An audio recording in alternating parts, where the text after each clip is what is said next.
नमस्कार। एक बार फिर आपके साथ मैं डॉक्टर अमोतर उच्च अध्ययन शिक्षण संस्थान महानित विश्वविद्यालय से बीएड कोर्स फर्स्ट में कंटेंट पॉइंट है एडोलसेंट डेवलपमेंट। एडोलसेंट डेवलपमेंट जो है किशोरावस्था के विकास की बात है। किशोरावस्था का अंग्रेजी प्राय एडोलसेंस है, जिसकी व्युत्पत्ति लैटिन भाषा के एडोलसेयर शब्द से हुई है, जिसका अर्थ है परिपक्वता की ओर बढ़ना। जर्शिल्ड महोदय ने परिभाषाओं में बताया है कि किशोरावस्था वह अवस्था जिसमें मनुष्य बाल्यावस्था से परिपक्वता की ओर बढ़ता है। स्टैनले हॉल ने इस अवस्था को प्रतिबल और खिंचाव, तूफान और लड़ाई झगड़े की आयु कहा है।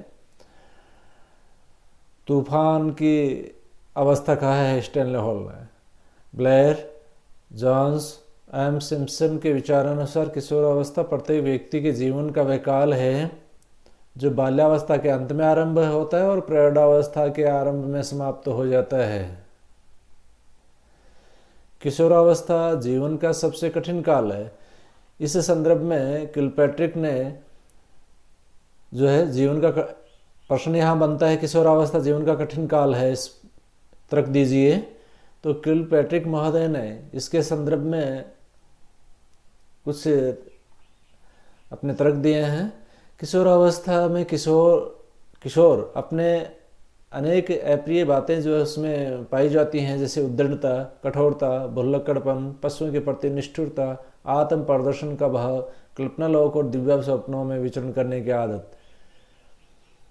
और इस अवस्था में समायोजन न कर सकने के कारण मृत्यु और मानसिक रोगों की संख्या अन्य अवस्थाओं की तुलना में अधिक होती है। किशोरावस्था में किशोर बाल्यावस्था और प्रौढ़ावस्था दोनों अवस्था में रहता है। उसे न तो बालक समझा जाता है न ही प्रौढ़, इसलिए उलझन की अवस्था है ये। इस अवस्था में किशोर अपने मूल्यों, आदर्शों और संवेगों में संघर्ष का अनुभव करता है, जिसके फलस्वरूप वह अपने आप को कभी दुविधापूर्ण स्थिति में पाता है। किशोरावस्था में बालक जो है अपराधी प्रवृत्ति में ज़्यादा जो ढल जाता है और अपराध प्रवृत्ति इस अवस्था में पराकाष्ठा पर पहुंच जाती है। नशीली वस्तुओं का प्रयोग इस अवस्था में आरंभ करते हैं बालक। इस अवस्था में किशोर का शारीरिक विकास इतनी तीव्रता से होता है कि उसमें क्रोध, घृणा, चिड़चिड़ापन, उदासीनता इत्यादि दुर्गुण उत्पन्न हो जाते हैं, जब तक कि इनका उचित प्रशिक्षण न हो। किशोरावस्था में किशोर के आवेगों और संवेगों में इतनी परिवर्तनशीलता होती है कि वह प्राय विरोधी व्यवहार करता है, जिससे उसे समझना कठिन होता है। और इस अवस्था में किशोर के संवेगों, रुचियों, भावनाओं, दृष्टिकोणों आदि में इतनी अधिक परिवर्तनशीलता और अस्थिरता होती है जितनी उनमें कभी नहीं थी। इस अवस्था में किशोर का पारिवारिक जीवन अत्यंत कष्टमय होता है, क्योंकि स्वतंत्रता का इच्छुक होने पर उससे स्वतंत्रता नहीं मिलती है, जबकि उससे बड़ों की आज्ञा मानने की आशा की जाती है। किशोरावस्था में किशोर को अनेक जटिल समस्याओं का सामना करना पड़ता है। आयु के बालक बालिकाओं से नए जो है मैत्री संबंध स्थापित करना, माता पिता के नियंत्रण से मुक्त होकर स्वतंत्र जीवन व्यतीत करने की इच्छा करना, योग्य नागरिक बनने के लिए उचित कुशलताओं को प्राप्त करना, जीवन के प्रत्येक निश्चित दृष्टिकोण का निर्माण करना, पारिवारिक जीवन और भावी व्यवसाय के लिए तैयारी करना। तो इस प्रकार किशोरावस्था जीवन का सबसे कठिन काल है। इस संदर्भ में किलपैट्रिक महोदय ने जो अपने तर्क दिए हैं। आगे किशोरावस्था के लक्षण। पहला लक्षण जो है ये कठिन है और किशोरावस्था विकसित सामाजिक व्यवस्था की अवस्था है, अर्थात विकसित सामाजिकता की अवस्था है। इस अवस्था में बालक के जितने मित्र होते हैं उतने मानवीय जीवन के विकास की किसी अन्य अवस्था में नहीं होते हैं। इस अवस्था में बालक का सोशल नेटवर्क बहुत विस्तृत होता है। उसकी मित्रता जाति, धर्म, रूप, रंग और सामाजिक आर्थिक स्तर इत्यादि संबंधी भाव से परे होती है। उनकी मित्रता में परस्पर सहयोग और सहानुभूति पर्याप्त मात्रा में दृष्टिगोचर होते हैं। उनकी मित्रता समलिंगी और विषमलिंगी दोनों ही प्रकार के लोगों से यानी बालिकाओं में बालक बालिकाओं में जो है देखने को मिलती है। लेकिन बालकों में और बालिकाओं में ज़्यादातर जो मित्रता घनिष्ठता होती है सामाजिक प्रतिबंधों के चलते। इसका मुख्य कारण जो है नियंत्रण है। जैसे जैसे विस्तार होता है मित्रमंडली का, वैसे वैसे किशोर अपने पारिवारिक उत्तरदायित्वों का पालन करने में असमर्थता का अनुभव करने लगते हैं और परिवार के प्रति उदासीन हो जाते हैं। अपनी मित्र मंडली में जहाँ वे निजी बातें करते हैं, वहीं अपने मित्रों से पारिवारिक, सामाजिक और राजनीतिक बातें भी करते हैं। दूसरा लक्षण किशोरावस्था अस्थिरता की अवस्था है। किशोरावस्था की अस्थिरता और अपरिपक्वता की ओर संकेत करती है।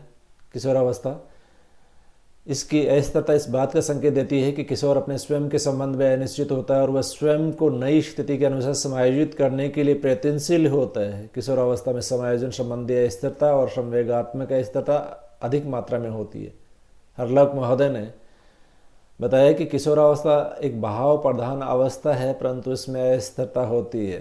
अब यह अस्थिरता जो है प्रमुख रूप से तीव्र और विषम विकास की वजह से, या ज्ञान और अनुभवों के अभाव की वजह से, या संघर्षपूर्ण आवश्यकताएं की वजह से और नियमित प्रशिक्षण के अभाव की वजह से जो है ये अस्थिरता होती है। अगला लक्षण है किशोरावस्था एक परिवर्तन की अवस्था है। बाल्यावस्था और प्रौढ़ावस्था के बीच की अवस्था है और इस अवस्था में परिवर्तनों की तीव्रता होती है। इस अवस्था के परिवर्तनों के फलस्वरूप बाल्यावस्था में अग्रसर होता हुआ और प्रौढ़ावस्था की ओर बढ़ता है। परिवर्तनों के कारण ही वह यह समझने लगता है कि अब उसे अपने पैरों पर खड़ा होना और जीवन की कठिनाइयों और संघर्षों का सामना स्वयं करना है। एक अध्ययन में देखा गया है कि किशोरावस्था में कितने और किस प्रकार के परिवर्तन होंगे, ये मुख्यतः इस बात पर निर्भर करते हैं कि किशोरों को इस दिशा में कितना और किस प्रकार का प्रशिक्षण दिया गया है। कोल्हन ने किशोरों के समायोजन और निर्णयों का वर्णन करते हुए लिखा है कि किशोरावस्था में परिवर्तन यदि अधिक तीव्र गति से होते हैं तो किशोरों के लिए समायोजन करना कठिन होता है, परंतु यदि परिवर्तन सामान्य गति से होते हैं तो वह इन परिवर्तनों में अपने आप को समायोजित करने में सफल होता है। अगला लक्षण है कामुकता की जागरण की अवस्था। जेस हॉल के अनुसार किशोरों में दो प्रकार की भावनाओं का विकास होता है। पहले प्रकार की जो भावनाएं समाज संबंधी होती हैं और दूसरे प्रकार की भावनाएं काम संबंधी होती हैं। और काम शक्ति का उदय इस किशोरावस्था का एक प्रमुख लक्षण है, ये स्टैनले हॉल ने बताया है। किशोरावस्था में काम शक्ति के विकास की 3 अवस्थाएं होती हैं। प्रथम में स्वप्रेम, द्वितीय में सजातीय कामुकता और तृतीय अवस्था होती है विजातीय कामुकता के विकास की अवस्था होती है। अगला लक्षण है किशोरों में पूर्व किशोरावस्था के किशोरों की स्थिति अस्पष्ट होती है। किशोरावस्था के प्रारंभ में यदि किशोर बच्चों की तरह व्यवहार करता है तो उससे कहा जाता है कि वह अपने आयु के अनुसार व्यवहार करे। जब वह बड़े या वयस्क व्यक्तियों की तरह व्यवहार करता है तो उससे छोटों की तरह व्यवहार करने को कहा जाता है। स्थिति ये होती है कि इस युवा स्थिति में किशोरों को उसके मित्र और परिवार के लोग नए बच्चा समझते और नए ही वयस्क समझते। उनकी स्थिति आयु के अनुसार स्पष्ट न होकर अस्पष्ट होती है। इसलिए अपने आप को भी ये मालूम नहीं होता है किशोर को कि वो बालक है या प्रौढ़ है। इसलिए अस्पष्टता की स्थिति के कारण उसे अपने चारों ओर के वातावरण में व्यवहार करने में असुविधा ही नहीं बल्कि अनेक बार उन्हें मनोवैज्ञानिक कठिनाइयों का सामना भी करना पड़ता है। इसलिए किशोरावस्था को उलझन और झंझावतों की अवस्था कहा गया है। किशोरावस्था समस्या बहुल की अवस्था है। अब समस्याएं खूब होती हैं। अब समस्याओं की अवस्था है किशोरावस्था समस्याओं की अवस्था। तो यहाँ 2 अर्थ लगाए जा सकते हैं। प्रथम ये कि किशोरावस्था के किशोरों की अनेक समस्याएं होती हैं जिनका समाधान कुछ इस प्रकार है आवश्यक है कि समाधान उस किशोर को भी मान्य हो और उस सामाजिक समूह को भी मान्य हो जिसका वह सदस्य है, यानी जिस समूह में रहता है उस समूह को भी मान्य हो, यानी समाज को भी मान्य हो, और किशोर स्वयं को भी। किशोरावस्था समस्या आयु है। इस कथन का दूसरा अर्थ यह है कि किशोर अपने माता पिता, संरक्षकों, अध्यापकों और सामाजिक समूह आदि सबके लिए किसी न किसी रूप में समस्या के रूप में होता है। तो हरलोक महोदय का विचार है, उन्होंने बताया है हरलोक महोदय ने, कि किशोर स्वयं के लिए एक समस्या है ही, यह अधिक सही प्रतीत है, क्योंकि इसी कारण से संभवतः अपनी नई अवस्था के नए रोल्स के साथ, यानी नई अवस्थाओं में नई भूमिका के साथ समायोजन नहीं कर पाता है। फलस्वरूप वह भ्रांत, अनिश्चित, चिंतित और उत्सुक होता है। किशोरावस्था की अनेक समस्याएं होती हैं। किशोरावस्था के लक्षणों में है निश्चित विकास प्रतिमान। निश्चित विकास प्रतिमान, बाल्यावस्था की भांति किशोरावस्था का भी एक निश्चित विकास प्रतिमान होता है। क्योंकि उसका विकास प्रतिमान निश्चित होता है, अतः उसमें एक निश्चित आयु स्तर पर उस आयु स्तर की विशेषताएं दृष्टिगोचर होती हैं। अपने अध्ययनों के आधार पर फ्रैंक ने बताया है कि लगभग सभी किशोर अपने पारिवारिक संबंधों के प्रति विद्रोही भावनाएं रखते हैं। उनमें उत्सुकता, असुरक्षा की भावना, स्वयं के संबंध में अनिश्चितता और भ्रम भी होता है। किशोरावस्था के अंत तक शारीरिक परिवर्तनों में वृद्धि अपनी चरम सीमा तक पहुंच जाती है। इस अवस्था में व्यवहार संबंधी परिवर्तन और विकास अधिक महत्वपूर्ण होते हैं। अगला लक्षण है किशोरावस्था एक दुखदायी अवस्था है।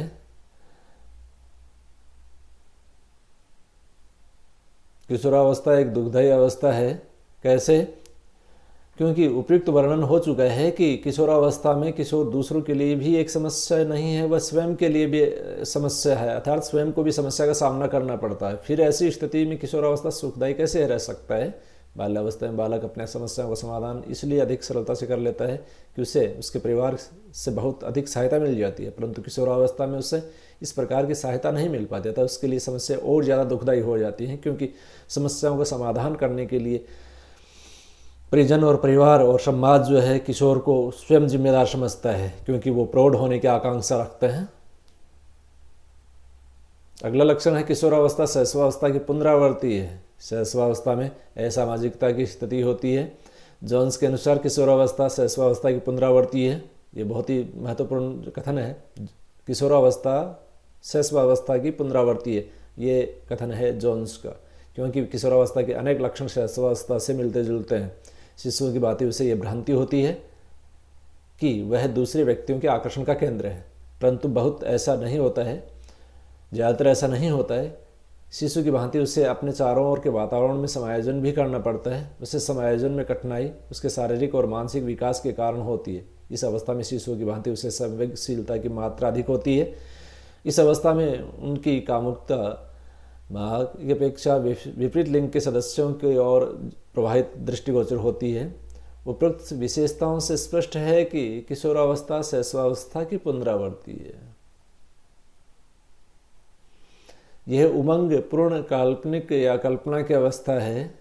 लक्षण है अगला, तो किशोर अपनी समस्याओं को दूसरों से खुलकर कहता है, और उसकी कुछ समस्या ऐसे भी होती है जिन्हें वह केवल अपने अंतरंग मित्रों से ही करता है। जब उन अंतरंग मित्रों में समस्याओं का समाधान नहीं होता है, अथवा अपनी व्यक्तिगत समस्याओं को अपने अंतरंग मित्रों से भी नहीं कह पाता है, तब इन समस्याओं के समाधान के लिए तरह तरह की उपकल्पनाएं उसके ये कल्पनाएं उमंगपूर्ण होती हैं। ऐसी कल्पनाएं वह एकांत में करता है।